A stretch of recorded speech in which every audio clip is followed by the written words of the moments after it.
প্রথম দেখতে পাবেন গুরু বামদেব শ্মশানের দিকে চলে যাচ্ছে।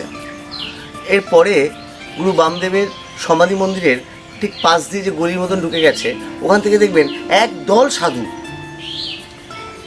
কেউ গেরুয়া, কেউ সাদা, এবং বিভিন্ন বয়সের, তারা আসেন মায়ের চরণ পাদুকায়।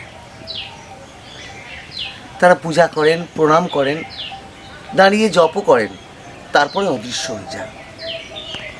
এরপর ঠিক রাত্রি 1:30টার সময় দেখা যায় ঠিক জোনাকি পোকা কয়েক লাখ একসঙ্গে ওই মায়ের চরণ পাদুকার সামনে ভন ভন করে উঠতে থাকে, যেন আকাশের গ্রহ নক্ষত্ররাজি সবাই যেন নেবে এসেছে ওই মায়ের চরণ পাদুকার ওখান থেকে।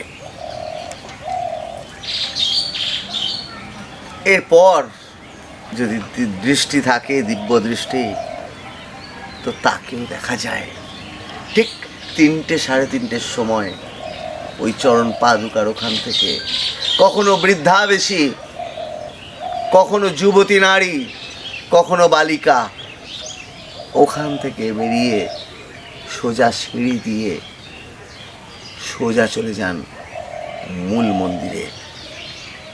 মায়ের শিলামূর্তি স্নানের সময় মা যান ওখানেই স্নান করতে।